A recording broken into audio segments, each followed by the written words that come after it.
What's going on? What's going on? We live here. Greg said it live. Starting a little early this morning. Happy Resurrection Sunday for those who are celebrating. And you know how that goes. It's a day full of festivities, activities. So, like any other special occasion I have on Sundays, I just go ahead and jump on here early.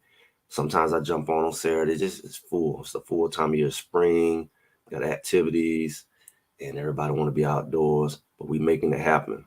So I know I'm jumping on probably a few hours early. Really, I usually come on about 12:30, but getting in a little early. I know some of the people who normally be on, they go to like an early service, and some people still in the bed. But hey, I'm gonna jump on here. Appreciate everybody who is locked in, following, and those who catch the what do you call it? The replay. Appreciate you all coming through. But I wanted to talk about something. This week we've been kind of talking about different things. Shout out to B Watts Entertainment. I was on his show on Thursday. We did a little collaboration. That was actually my first collaboration, and I just know it's that season, man. A lot of people collaborate, and I just know collaborations ought to come, and different opportunities ought to come, especially as the season pick up. We got the spring boys back up at it tomorrow, and then you're gonna have the spring game at the end of the month. I hope that I'm able to get a media pass. I don't know what it takes. I really want to make a game. A lot of people ask, was I going to make a game this year? I really want to make one game at least in this special season, because it's never going to be, nothing's ever the same. Time every year, every day is different. But this is a special season for Colorado with Shador last year and Travis last year. I definitely want to take the opportunity not only to see them play. I know I can go to Orlando, and I might. I don't know. I haven't really made that commitment, but I definitely want to see a game in Boulder, Colorado. If y'all know a good game, let me know. I don't know if any of y'all going to any games. I just want to know what's going on in the community. But I definitely want to make a game and see Boulder face to face. I even looked up some tickets. Tickets is not cheap, but it's not that bad. I mean, if you go to a concert, you can get a ticket, but you just got to think about it now. You got to fly out there, get a hotel, and all that good stuff. So I got to take all of that in consideration and see, maybe some of my wonderful subscribers can help me get there, hopefully. So we'll see in between time what y'all think. Utah game. Is that towards the end, right? That's going to be a cold game. That's probably, you're right, going to be a good game. It'll probably be snowing by the time they get to the end. You know how it gets towards the end of the season. It gets to be snowy and cold, especially if it been a later game. I don't mind that, but I'm in the Georgia. I've rarely ever sat through a cold game. I know that's like the culture in certain places, especially outdoor stadium. Like that would be definitely a Colorado experience. But I do want to get a media pass. I inquired about them. Continue to see if that's even a possibility that could help out. And plus, that give me opportunity to kind of be up close and personal to some of the things that I'm talking about. I'm not the type of person who want to be in everybody's face. I support Colorado. I tell the truth about some of the things that I see, but I'm not a hater or whatever, a critic per se of individuals. I am a critic far as the sport itself, especially. I'm hard on the linebackers. If the linebackers do well, Colorado will do well. I mean, I know we talked about last week this position, this defense, so that definitely will help out a lot too. So they can't kind of target and pick on our lack of linebacker experience or just the lack of a traditional linebacker, that big guy who's aggressive, that Ray Lewis type of guy. Our linebackers could work in that position as defense. And it's only one other channel that I really seen that really verify that. And they were actually one of the originators of pointing it out with that Buff and Prime. These guys are going a long way. They took off, and they're going to be the thing to watch because of the fact that they do the game reviews. So I would look forward to see their post-game reviews because they're already doing reviews of individual players. So that's going to be interesting to see. And I hope they're doing well with the copyright, because I don't want no problems with the copyright. But I definitely ride the bandwagon on them and see what they're doing, because I don't want those problems. YouTube is different when it comes to that, using other people's video. Say I'm going to Kansas State. That sounds like a good one. Kansas State might be 5-0 by then, and they'll be a ranked team. So it's the game that's going to let us know if we're legit or not. Yeah, uh, I think you're pretty legit. You start off 5-0. I think you're pretty legit. Uh, record wise, you're in a good position. Unless you're gonna do some mess like they did last year and just go down the slope and lose, 5, 6 games in a row or something. I don't think that's this kind of team. I think the biggest thing that Colorado has to get over is just making sure that they stay healthy. And the biggest thing that I see that can do that is that rotation. I know we talked about that, just having a heavy rotation and just realize it's a long season ahead of you. And I believe I've heard both coaches on both sides of the ball express that they're gonna be using their weapons. Because last year we didn't. I did a video. They're not using their weapons. They didn't use all that depth that they had receiver to keep guys fresh. Because Zay Weaver had shoulder issues and stuff like that, and he stayed on the field. But you don't have to keep these guys on the field like that when you have depth. You can preserve their bodies so you can make that long run. You preserve their bodies so you can have less likelihood of injuries. So that's some of the things that I hope to see is that when they put them guys in there, if it's just a few plays a game, they give Xavier Weaver, I'm not Xavier Weaver, but the receivers, starting receivers, a rest because you still got a lot of depth. You got Baby T.O. coming from TCU, which is I think his last name is it's not Timmons. But you got Timmons from North Carolina still. I think he's there. It's been quiet. Everybody's excited about him. Of course, you got Shepard coming. And you got them 2 young freshmen that can play. They can get in there and play. McHale and Miller. So you have a lot of guys that can get in there and get some reps and keep that thing fresh, keep the receivers fresh, and allow us to ride this wave all the way to when you get to the championship. You ain't because I said it, if we had made it to a bowl game, it would have looked real bad because Shador was hurt. Clearly Xavier Weaver was hurt. We didn't know it.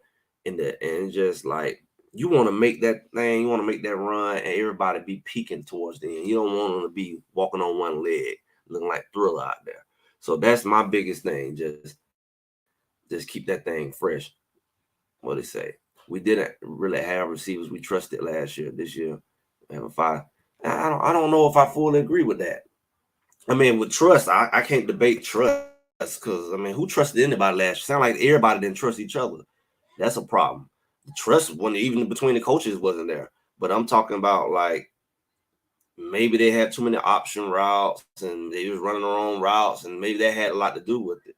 Because I mean, you still had Mathis on the bench. They was putting in Willie Gaines. They were putting him in, but he won because he didn't get enough playing time. You still have Willie Gaines on the bench. Mario Miller was still on the bench. You still had a lot of the guys that could have came in and got some reps. You still had Dawson on the bench.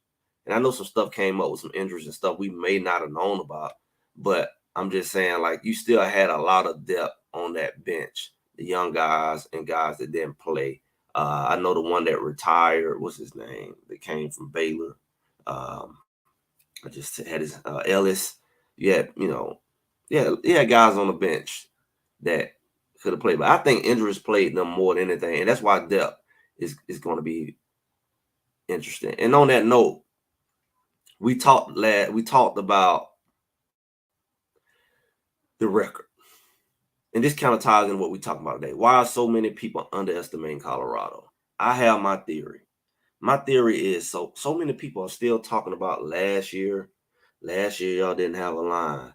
Last year y'all did this. Last year y'all did that. And of course we talk about last year. People get foolish with me like I don't supposed to talk about last year. That's what we're talking about because the season haven't came yet. But I'm not talking about last year to justify like a lot of people doing what's going to happen this year. That's just foolish.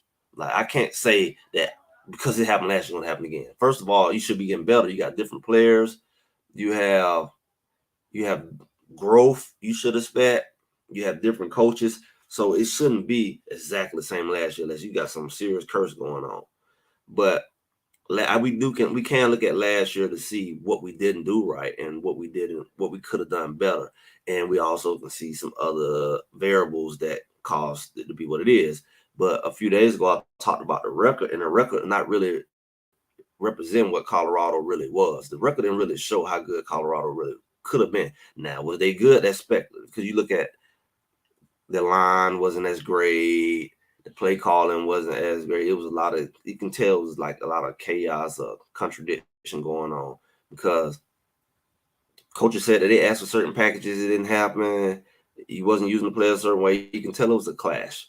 But what I can say is that Colorado last year is last year. We got a new OC, we got a new DC, new offensive line coach. So pretty much every area we had trouble in, it replaced. It replaced already. So let's look at the reality of what could people be underestimating based off of what they're looking at from last year. The truth is that coaching was a part of 2 of our losses, but then again, the staff wasn't even together. Coaching has to improve. We could have been 6-6. Let's talk about that, because I see that. I see 6-6. I also see 7-5. Of course, it can easily say 6-6 because they stole the mess out of Utah. And you really look back at that UCLA game, they was in that game the whole time. They gave up that touchdown. Was that right before halftime? Because they did some horrible play clock management. They took Shiloh out the game. UCLA really wasn't moving the ball like that, and they was taking their soul. They was making them fumble, and even when they did make a good run or have a good possession, they were causing them to fumble. So they really could have got UCLA, and they gave them extra calls with catches on the sideline with a foot out of bounds, all weird stuff. They helped UCLA a lot. So I can say that could have been one of them too. Arizona was a going back and forth game. It had some weird calls too. So that could have been one. You can put an asterisk on that, and you already know Stanford was one. They just handed it to them, and they referees helped on that with some calls, some personal fouls when Travis pushed back after the guy been bullying him the whole game after his first game back, and it was just weird. Colorado dropped the ball, but it was some weird calls that always help those games. I wish we can do some film commentary on just all the questionable calls. I'm waiting for somebody to do that, because it's like, what was that? Like, don't just glance over that. So right there, that's 7. And, we're not even looking at Oregon State and how that game was closer than what it was, and the points where that game could have been more winnable. It really was only 2 games that really just, they just didn't have a chance. And that was Oregon and Washington State. So outside of that, every other game was close. I think, was it Arizona? They pulled away with 10 at the end, but it was within 7 and within 3 the whole game. All their games within 7 and 3. So any call can kill their momentum. Any call can put that team in the end zone or in field goal range. And that's what happened. They got some help to push them over the edge when them games were that close. And that's with a bad line.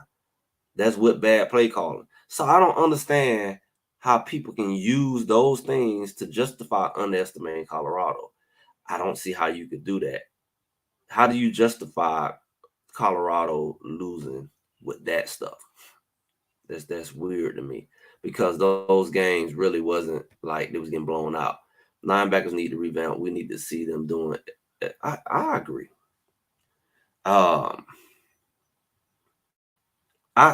really want to, because I watched some of the film. I really want to see their footwork get better.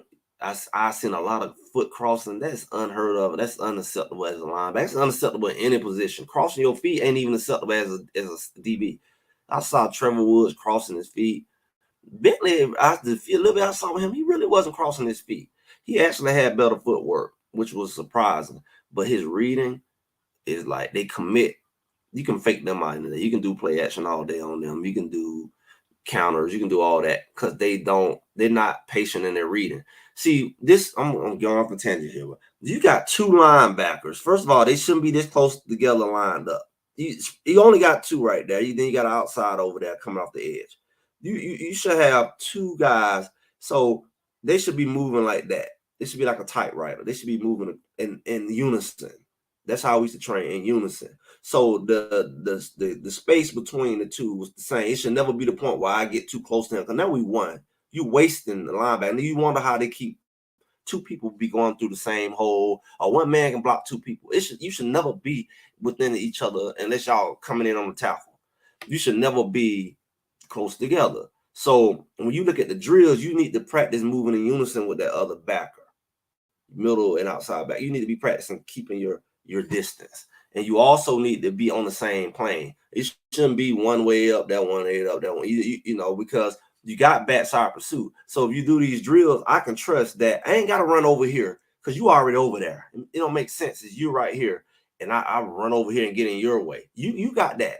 I got this gap. You got this. I got backside. You got the front. So it's like if it's any kind of cutback or reverse, they will overcommit as if they're the only linebacker, as if they're competing with each other. He's already there. So those drills will help them identify who who's responsible for what. And I'm the backup. I'm the support. But if it comes to my side, you the backup support. We shouldn't be on each other's backside ever.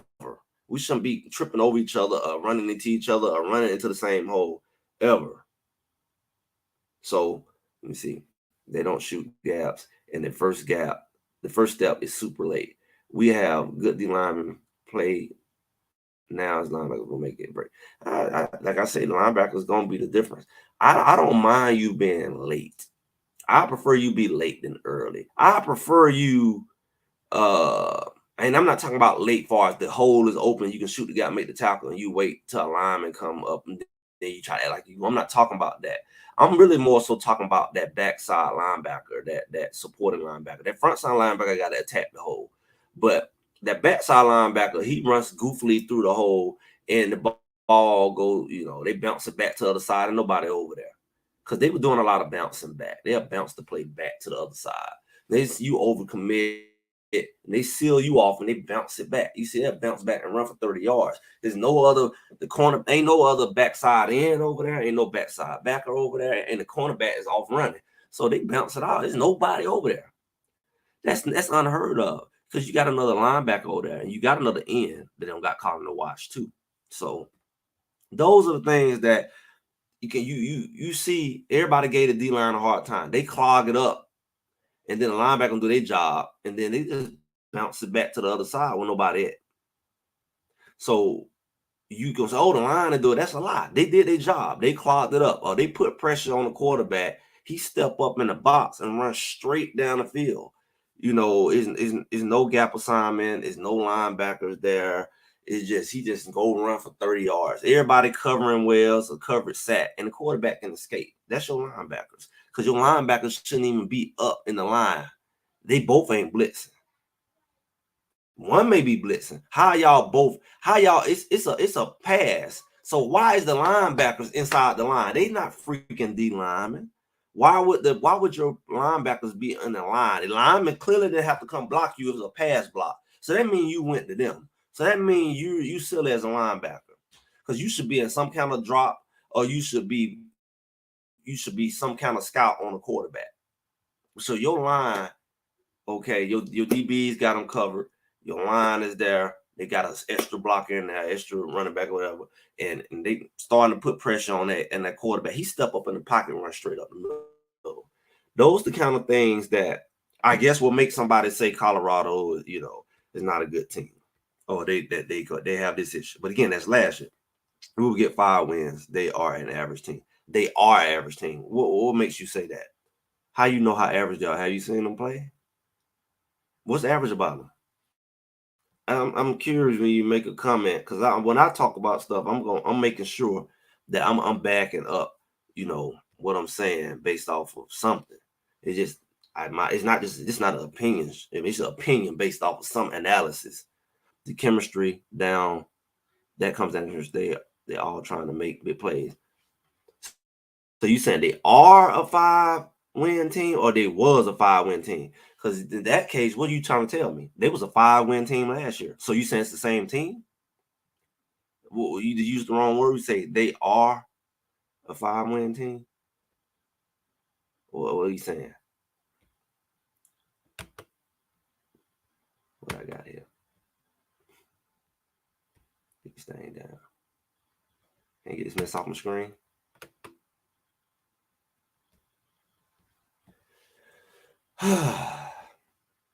I'm trying to get this mess off my screen and it won't go here.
I'm still here, and he'll be back shortly. I'm back here. The internet decided to be special here, but I'm here. Yeah, it's interesting. I guess we got a whatever you want to call it. That's cute. But anyway, yeah, the video decided to cut out, and we back here. But I mean, realistically, we won't know the lineup. We don't want to know the scheme. So it's absolutely foolish to think that you're gonna see and you will be a fool, like I said, to think that they're gonna be the exact same team. Unless you just I don't know, you bored or something. Want to make some money, let me know. Um, but it says O-line is new, but has good players on it. Pat Sherman runs the ball a lot, as well as Audi. I looked at well off yesterday, and I saw something that is very telling. I saw Shador taking snaps on the center. They didn't take snaps on the center last year, so we saw that Shador is practicing with Ukir Walker taking snaps on the center. So that shit that tells you right now they're gonna be running some power, some power eyes, it says 3 games, by the way. Vegas is going to be wrong again. Oh, this Vegas says they're gonna win 3. You gotta watch Vegas. You gotta watch Vegas. We won't run the ball right in on the wall. Well, clearly you don't know what wall you're reading. Because I just said he practicing taking snaps. I don't think you taking snaps under the ball, under the center if you're not running the ball. So look here, do me a favor. It's early. Talk with some sense. Talk with some true analytics. Like you got to look at the fact that you're talking about what last year was, as if you got a new whatever. So you can't sit here and say what's going to happen if you got a new office coordinator. Not hating. What facts you got? You ain't saying not one fact. You talking pure facts. What's your fact? I just gave you a fact that he taking snaps up under the center. What's the fantasy about that? You the one talking fantasy. You don't have no. You just here. You're gonna be here. Bring some facts. You don't have no facts. The fact is he's taking snaps on the center. So that tells you more than likely they're gonna run the ball. So for you to say they're not gonna run the ball, that's not a fact. That's a fantasy. The fantasy is talking about last year, what they did last year, and they have a whole different coordinator on both sides of the ball. How do you say they're going to win the same amount of games as last year with a better line? And unless you're going to say the line is going to do the exact same thing, and the players are going to do the exact same thing. And the only way that's possible is if you're talking about they must got a serious curse on them. Would you automatically going to do the same thing with different people? So say that, and that's a fantasy because you don't have no facts about that. They did, however, bring in enough talent to have experience running. Now,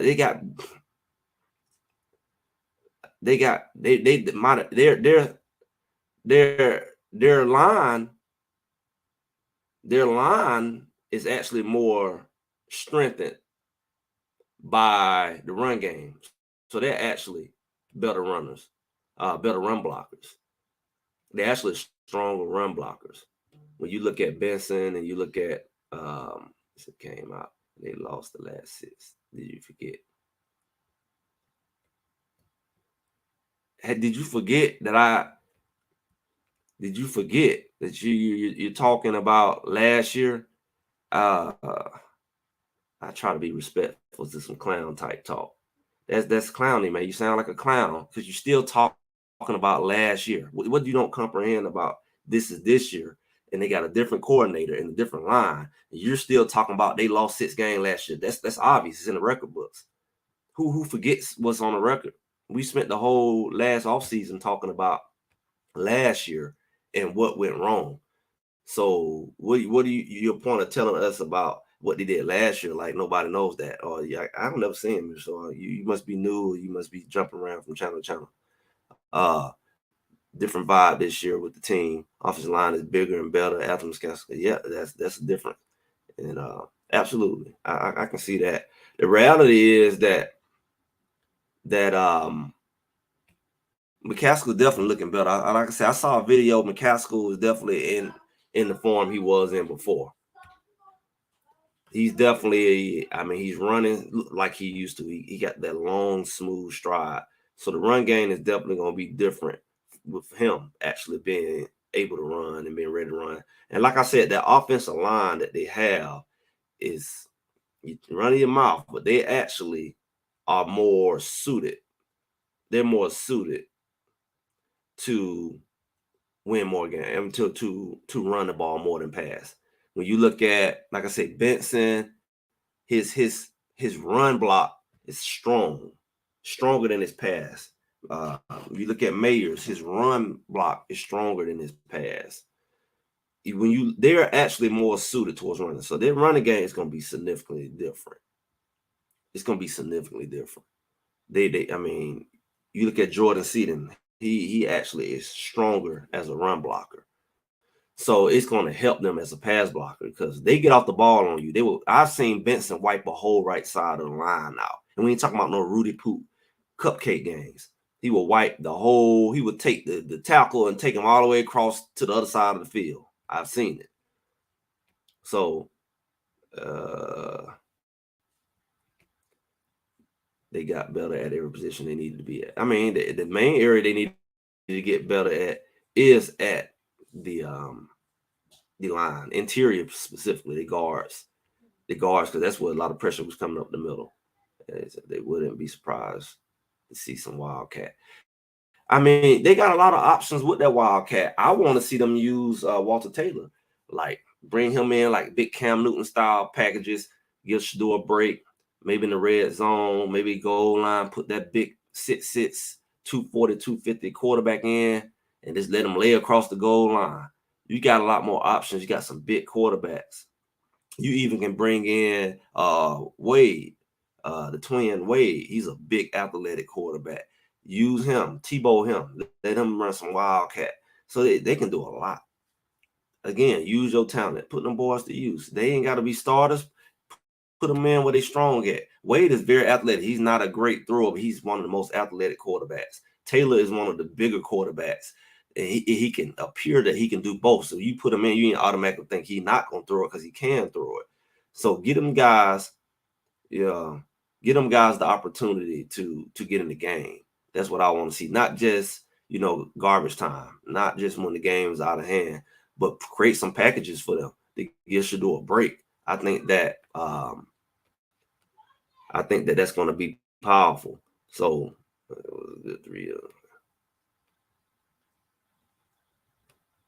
I think for people like this to keep the algorithm going, keep commenting. Thank you. Put you to work behind the enormous Houston line. Enormous Houston line. That sounds cute. I guess they was in the SEC too. So we're looking at, if you think about why are so many people underestimating Colorado, I got a special guest here who give me all the clown perspectives of it. Last year, like they still in last year, like this all the linemen from last year not gone except one or two, and they're gonna have a whole new starting line. Their starting running back was hurt.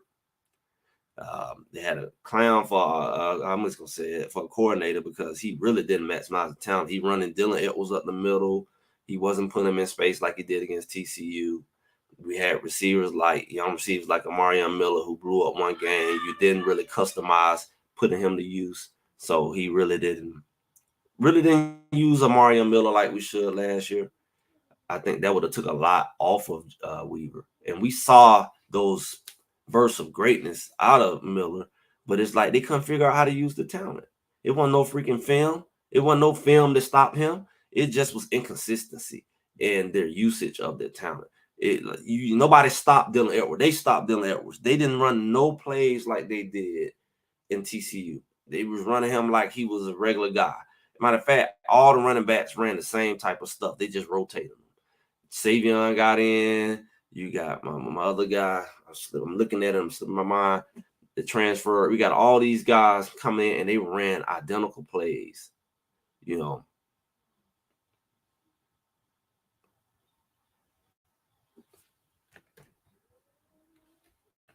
What proof you have that he benched Omarion Miller? Do you remember he said he never practiced like that? He said that after the game, why they didn't see him before. You gotta know what you're talking about. Come on this channel. Yeah, you gotta go to the weak channels. You're gonna talk that. You just run your mouth. Dion said after the game, when they asked why we haven't seen Omarion Miller, that he said he hadn't shown it in practice. There's no fact that he benched Omarion Miller. Omarion Miller actually played after those games. You know nothing about this team, clearly. He actually played. He just didn't make the major impact, and then he didn't get the ball the same, which shows they didn't have packages, which confirms the proof of what I just said, that they didn't have packages and proper use of the team. Mario Miller was in the other games after that, so he was never benched. He just wasn't starting. He wasn't part of the rotation. Said that he never showed in practice. Ian was the head coach, correct? Well, you sound dumb, man. I just said that he said that he didn't show it in practice. That's why he didn't play before. You said he was benched. Carry on. So he played at Arizona State. Yeah, that's a clown, man. What are you talking about? He was benched. He never was benched. He played after USC. He said he didn't, why we didn't never see him before that. And the only reason Omarion Miller played in that game, you got to be a smart troll if you're going to be one. The only reason he played in that game because Travis Hunter got hurt. And he was basically, and also not only Travis Hunter got hurt, but also, what's my guy name? I always mess up his name. And Jalen Antonio, he was hurt. His shoulder got hurt, and he never really recovered from the TCU and into the Nebraska game. He was hurt. So that's why Omarion Miller played. He played because Antonio was out and Travis Hunter was out. So he was the next guy up in that well, I guess you would say the X or the Z position. So that's the only reason he played, because he had to. Just like when Kamani had to come in, he had to, because they had depth issues. And you don't think outside factors had anything to do with inconsistency with playing time, practice, classroom, being on time. I mean, all of that played. I mean, you think about a freshman. A freshman is someone who got a lot to juggle. Nevertheless, you got that big stage, you got celebrities, you got a lot that you do. You traveling, and you got all the hype and expectations. You got a fan base like us who's always watching. You got all of that going on. So you got to think about, he had to adjust to all of that. That's a lot he was juggling with: schoolwork, practice, the hype. The team was at his prime. So he had to eventually had to process all of that. So I think a lot of that slowed down his development. I think that affected Kamani too. But Kamani came late as well. He started later than him. So a lot of these freshmen had the typical freshman adjustment, but you also at a Power 5 level, you the most talked about team.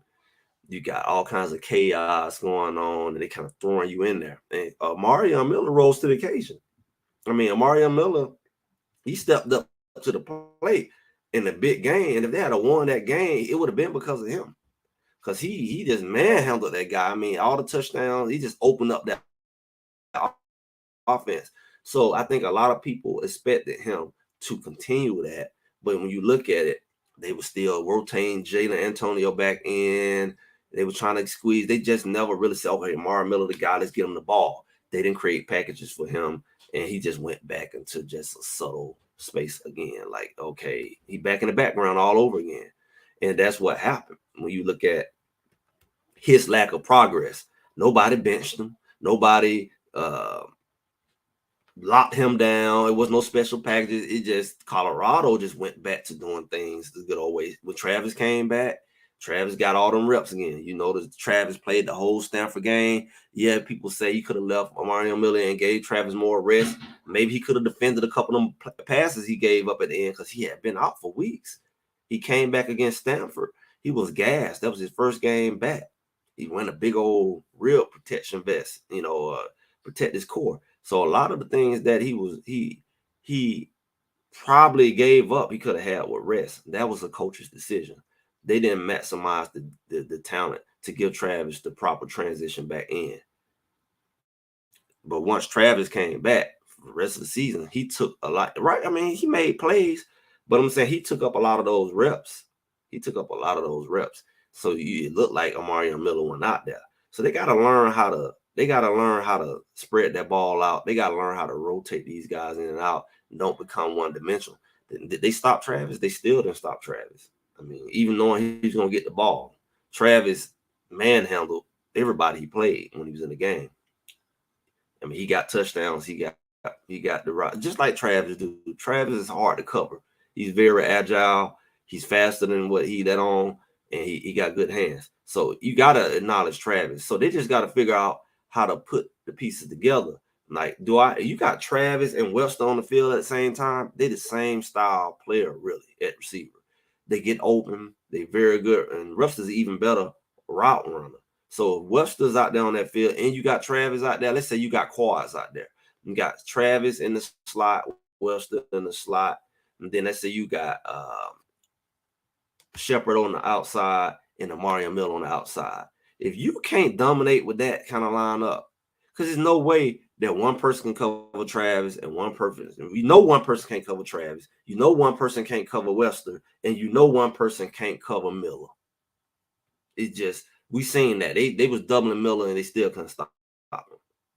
So you got to look at all of that. Speed had to give those seniors and grad students more PT when they were available.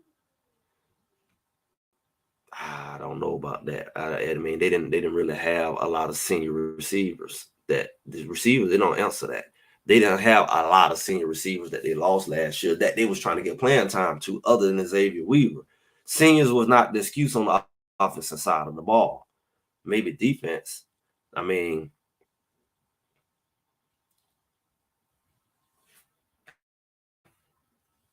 oh, let me tell you something. We like the clowns. Let me tell you. I remember when Colorado was winning, and all the trolls disappeared. It got boring. I put out videos and everything. Where the trolls at? Then as soon as they started losing, they came back. See, trolls make the internet go around. I like the fake Diddy and this clown here because I appreciate him because he's keeping the chat going. Thank you. Keep this algorithm going. You're doing a good job. Uh, Shoot, while you at it, go ahead and send a super chat and make yourself extra useful. I appreciate you. Come back anytime.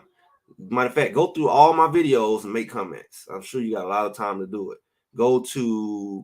I got over 100 videos. So, just take your time, man. Go, Peter.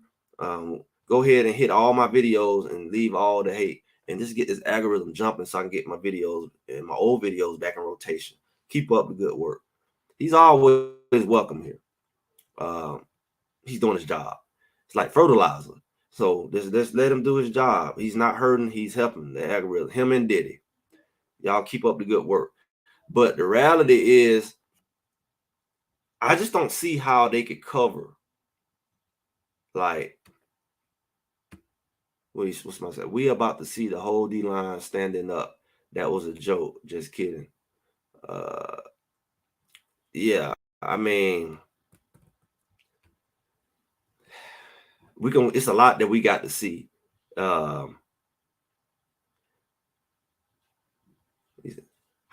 What kind of clown put a fake Diddy as a picture? To my go to my party and then to my is anything not disagreeing? You have no logic. You're a clown, man. Just be the good clown you are.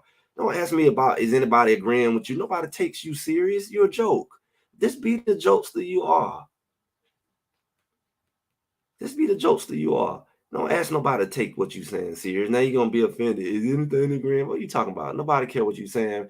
You gotta play your role, man. Be Diddy. Be Diddy. Keep this algorithm going. You and Peter, man, we welcome y'all. Nobody's gonna acknowledge what you're saying. You just hear that. You just like the circle of life. You just keeping the everybody fed. We appreciate y'all. Just keep up the good work. But what I'm saying is, what was I saying? I missed something up here about TCU. Was that a real statement? I hope my stuff ain't freezing up. No, that was a clown statement. Yeah. So anyway, it really doesn't from the offensive side make any sense that anybody should stop him. And only a Bozo the clown would say that you you can't stop Travis. Nobody you can throw out there gonna stop Travis. So you sound dumb. And you clearly don't know about Weber. You put Weber out there, Webster out there, and Travis at the same time. And they in the middle of the field. They gonna wreak havoc on the middle of the field. The linebackers is not gonna be able to blitz. If you see how you gonna double cover Travis in the slot, it's not gonna happen because then you have to leave the outside open. If the coaches have any sense, it's not coverable. It's like playing chess. If you put certain people in certain places, you don't just put Webber on this side and you put Travis on this side, and the safety got to decide who they gonna go help. Somebody gonna always be open. Somebody always gonna be open. So from an offensive side, we talk about underestimate. You have no answer for that. Look at this clown. That's how you know you're a clown. Travis is not a slot.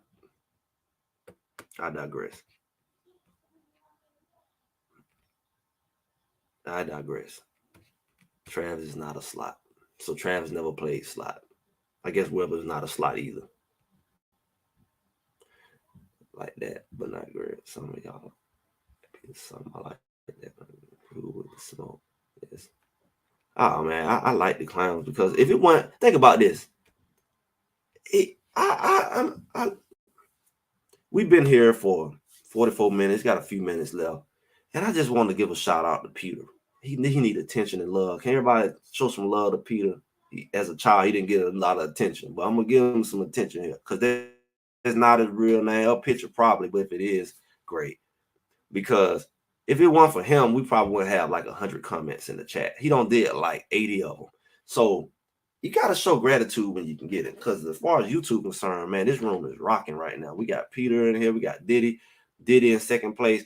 And they don't put like 90% of the comments in the chat. So why would I be concerned? I'm giving them attention. I'm giving them shout outs. It's a win-win relationship. I love this. I'm glad to see. I never met them before. I hope they come back next week. And I hope they go to all my videos and just do all whatever you want, call it intelligence. You call it hate and your intelligence. Use your intelligence and put it on my other videos so we can get it going. Right. I appreciate y'all, man. Look at all them stats he put up here. Look at that, man. He doesn't have blazing speed. He doesn't have great size, but he is uncoverable. What a clown. He's number one in the country. He's the most recruited guy out the portal. He played both sides of the ball, still top receivers, still top yards. Let me get this guy a shout out for this dumb comment. This guy here, Travis, is every time he get on the field, he's scoring. And he talking about his speed. He had 700 yards and he missed like 3-4 games. He played both sides of the ball. He was 300 yards away from 1,000 yards. And that's not including the touchdowns and the balls that he was robbed from and that he dropped. But he only had 700 yards. That's what I say, man. Look at those. Those some smart stats there. He just proved our point. This guy played both sides of the ball, and he was only 300 yards away from 1,000 yards, and he missed at least 3 games, and you can say 3.5, and he dropped some balls, and he caught some balls that was stolen from him. He probably had about another 100 yards that was taken from him in the game against Utah. But he's slow. You go cover him. Since he's slow, that's why everybody lock him down, right? That's why he got all them touchdowns and passes. That's why he cover all them top DBs, because he's slow. That makes sense. Slow people can do that. Hey man, I'm just being real, man. I appreciate this guy. I'm thankful for this guy. He's keeping us going. He's telling us Travis Hunter's slow. That's why he's the number one player in the country. That's why he's projected to be the number one guy in the draft. A slow guy. Slow people get drafted number one. Slow guys get all them awards for being the top player versatile player in college football. And preseason All-American 2 years in a row, and because he's slow. He must got some superpowers like magic rockets in the bottom of his shoe. He just giving us content. See, without people like this, we wouldn't have no content.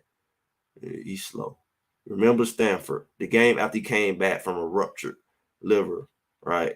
You remember that? Yeah. You remember the game that he came back and played both sides of the ball the whole game after his spleen or liver, whatever, was ruptured?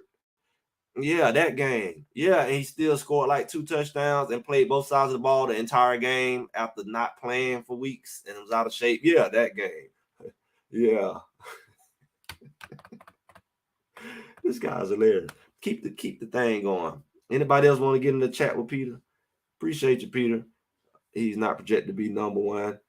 He was number one recruit out of high school in the portal too.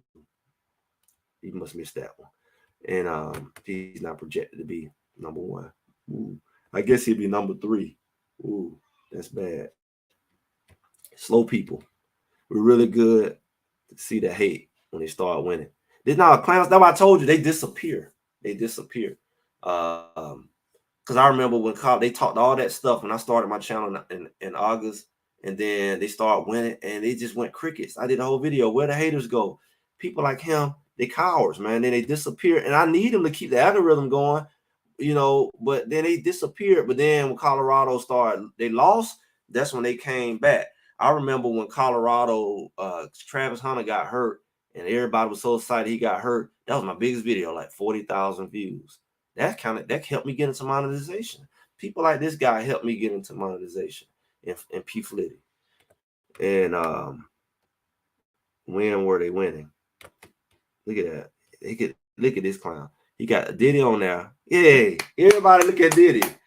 He got the spotlight this morning. When were they winning? You're right. Big Noon. They was all that because they were losing. Big Noon and all of them. Yeah. So I think they kind of helped me confirm why people underestimate Colorado. When you got bozos like this that I guess troll, I don't know, fake accounts really count, and people buy into it. That's how people underestimate Colorado. They talking about last year. They talking about Travis is slow, and you wonder how Travis was so underrated. And when he came over from Jackson State, it was people like him that says Travis was a SWAC player. And then he just an HBCU player. He's too small. He's overrated. And then he did what he did against TCU, and all the games got hurt, came back. And, he played both sides of the ball the whole game. Oh, he's so great. It took people like this to build that platform for Travis to stand on. It's people like that said Shedeur was just an HBCU quarterback, a daddy's boy, a daddy ball. And he was in the top categories of every category: touchdown, passing yards, percentage, QB rating. With a broken offensive line, have to run for his life every play, have to do comebacks every game. That was Shedeur. And they still, but this is dad. He's throwing the ball because he's a daddy's boy with a broken line. And they blame him instead of offense coordinator. They blame him instead of offensive line coach. They blame him. So it's these people who create the wonderful platform we have. I wouldn't be here without the clowns because they create the conversation that I use. They create the comments on the page that keep the algorithm going on all them comments on the videos that keeps it circulating. Going to get some more pieces in the borderline, maybe. Yeah, I suspect that. I don't know what quality. I suspect he can get a couple linebackers. I think people are ready to move. They see what's coming. They see the wind is blowing in Colorado. And hey, look at this. Look at this. Shedeur had a terrible season. Right. Lance had 28-0. And look at this clown. Lance played Power 5 too. See, I underestimate Shedeur for going Power 5, but Lance, did he play Power 5? What did he play? Yeah, that's a clown statement. And 2 of the interceptions that Shedeur threw were actually on the ground. Like in Nebraska, they actually was on the ground, and they gave him your favorite referees gave him the they gave 2 touchdowns from Shedeur because actually the ball was on the ground when he caught it. in Nebraska in another game I can't remember. And when Jimmy dropped the ball and the guy fell backwards, and Jimmy had it in his hand, they called it interception. So you know, so really he only really threw one legit touchdown. But thanks for bringing that talking point up. And thanks for visiting. Look at this clown, way too emotional. Clown, you would never be anything to make somebody emotional. Look what we did without offensive line. Yeah. So clearly you don't have offensive line this year too. So again, when you underestimate Colorado, you say they didn't have offensive line and they don't have offensive line. There's just ghosts up there. So it's not really linemen up there. It's holograms. The season will be legendary. Peter will know. Peter won't even exist probably another week. I've never seen Peter before. Peter probably have 10 other accounts. Peter is probably did it is probably Peter. He's a keyboard warrior. He probably got 2 keyboards and the phones at the same time because he ain't got nothing better to do. But he probably won't make it to the season because he probably have another profile by then. Yeah, nobody knows who you are, Peter. But with that, I didn't really get into the defense. I think defense is probably the biggest piece because when you look at defense, I think the defense is definitely underrated because you really don't know what they have coming. I think the defense is one of those things where you don't really know the scheme. Do I know Peter? I don't know. I don't remember Peter. Yeah, I don't really know him. He said I've seen him. I mean, he must didn't make a big enough impression. But yeah, that's Peter. Everybody, that's Peter. Give him a follow. Follow his page. What's your page called, Peter? Peter being Peter. What do you talk about on your page? I'm waiting. Sure, put a link for your video on in the put a Peter being Peter's name his page. I'm talking about what is his where is his content? Where is his content? He don't have no content. Peter's been around a long time. He's a known Colorado hater. Oh, that's his claim to fame. You seen me. I ain't seen you, Peter. I don't know you. You must ain't did enough good a job. Do better. Do better hating. Maybe go make some hater videos. And then somebody might know you. I made him know him forgot. Been around for decades. He's been a hater for decades. I've been around for decades. I hope so. You look old enough. You look old enough. People like this game. I'm behind a bookshelf. Yeah, that's a good place for you. Scheme this year, I guarantee it. He got the right one, boy. He ain't even real. He really don't know me. I got the mic. I'm like the guy with the mic, man. I try to be nice, man. I wear you out, Peter. You don't know me, man. This is Greg said it here. You don't know Greg.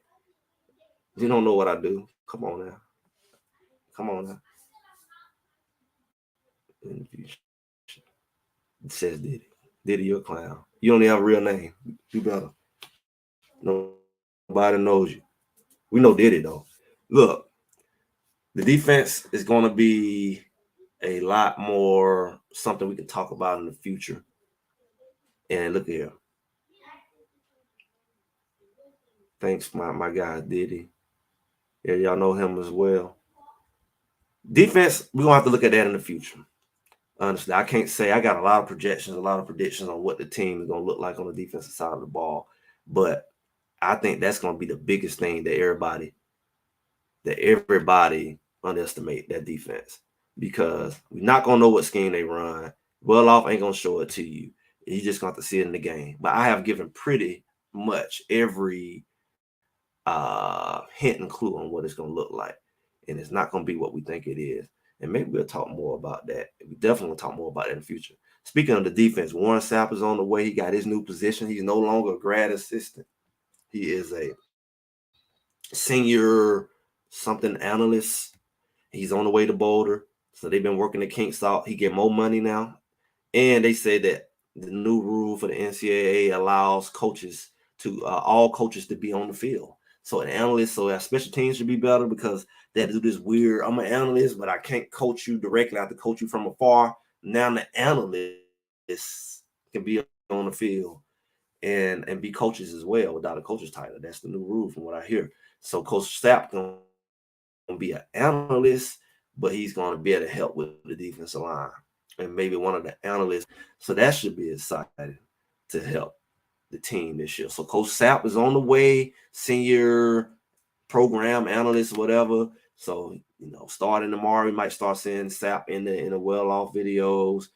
And again, it's gonna be pretty. Their handwork gonna be better. They're gonna be better because Sapp was good with the hands. Everything is gonna be better from a technical standpoint. I'm sure he's a technician when it comes to how to work that defense. So more to come on that defense. Definitely the most underrated part. Everybody know what Shedeur do. Everybody know what Travis gonna do. They know a lot about the offense, but they really are gonna underestimate that defensive line.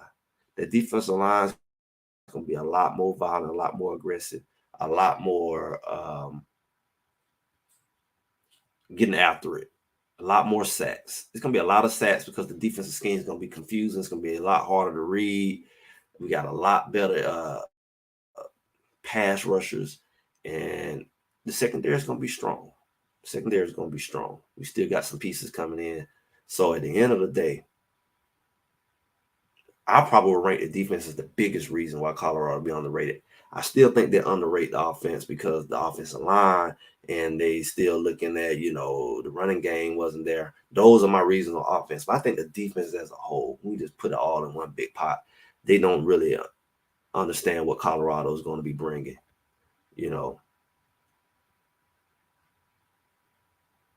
She said, "How do I know this? How do I know what exactly?" He went to he went to Pac-12 when they ended Pac-12.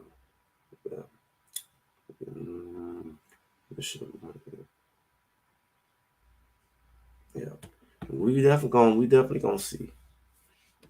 I thought she was saying, "How do I know this about Coach Sapp?" That's what she was saying. Sapp said he's gonna be able to. I saw a teach them how to get the QB. Yeah, I saw a about the defense.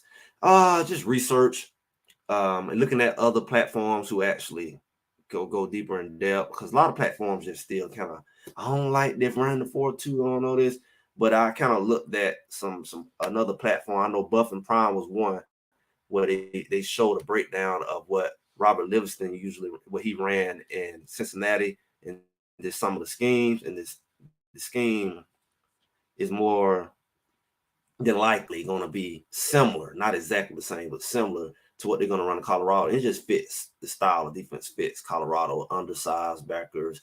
They got a lot of hybrid players, a lot of dual players. Like you got guys who they saying moving to safety, who's also corners like Cooper and Stoutmeyer. You got guys that they say moving from linebacker to edge, like Victory Johnson. You got a lot of movement going on. They keep saying the coaches changing positions. So the reason why they're changing positions is because it's going to be a positionless defense. So they're going to be able to line up in multiple places, and you're not going to really know what they are because you're going to say that guy's a linebacker, but he's lined up as an edge rusher, but he may drop into a linebacker role or coverage. So it's going to be very interesting. That's what I'm seeing. And it just fits because you got a guy like Trevor Woods who's been playing safety and he come in at linebacker, but with everybody lined up in positions defense, you not knowing is Trevor Woods really a safety or a linebacker. They can have 4 guys in that's like a secondary, but half of them could also be a linebacker. So you're not gonna be able to pick on them like, oh, Trevor Woods in the game, let's run at him. You're not gonna know is he the legit linebacker or is he the safety? You're not gonna know if the guy coming out the edge is he coming or is he going? Is he gonna drop into coverage or is he gonna blitz? Because it's gonna be blitzing every play. It's gonna be like kamikaze. So when you add the edge rushers and the blitzing and the fact that they don't know who to block, because you might have 7 guys lined up on the line, all of them standing up. Nobody hand in the dirt, kind of how the UCLA was doing against Shedeur. So that's just more from a scheme and disguise look that's going to benefit Colorado. So that's how I know that. So, but yeah, I said we're going to get more into that. and it's going to make players look stronger. It's going to put players who you can't really target them the same, especially in the secondary, because some of the secondary are going to look like they're lining up in the box as well. They're going to be blitzing. It's going to be fun. And I think the fact that you don't know, and even once they start playing, you have film, you can do so many things from that look. You can drop into so many coverages. You can do so many stunts from that coverage. It's going to be hard for people to really pick up on the patterns of Colorado. And that's why I say, again, the defense is going to be underrated, and you're not going to really figure them out. That's my perspective. That's my hope. But that, I'm going to go ahead, y'all. I did an hour early so I can get some stuff done. I appreciate all y'all coming in so early. Out here early. We used to do this around 12:30-ish. And man, y'all here support. Appreciate y'all coming through, getting out of the bed. Make sure y'all like, share, and subscribe. And thanks to all the haters. That's what you are. And because I say so. And see if I can find his teams. Then unknown reasons why he always changes coaches every. He brought a bunch of. I mean, he had head coaches on the staff. So when you got head coaches joining your staff, like you know what other teams gonna get them. Yeah, you know other teams gonna get. You already knew when he brought Sean Lewis over here. It was known that he wasn't going to be here. It was known that he was gonna do 1 year out. That was a known. So when you bring in guys like that who got that kind of, he had several guys with head coach experience, and even some analysts who were looking to get back in the NFL, looking for other spots. You knew that it wasn't necessarily a long shot. So that's just how he built his team. Now he brought in some Pat Shermer. You know that Pat Shermer could do well and leave, but Robert Livingston is a younger guy who maybe can do a few years and have his shot back either NFL as a coordinator or as a head coach. So a lot of these guys are not long-term coach, but that's just the nature of the game. Now the players ain't even here long-term. They can go here and jump on the portal. We at a time now where a player can jump in the portal 3-4 times in his career, especially with the COVID guys. So it's not a lot of stability in sports in general. You know, it's not. It is what it is. But like I say, I appreciate y'all coming through. Make sure y'all like, share, subscribe. We'll do inspiration motivation probably later today. All my keyboard warriors, make sure you go check out my other videos and juice it up like you're doing here. I appreciate y'all coming through. Y'all have a good one.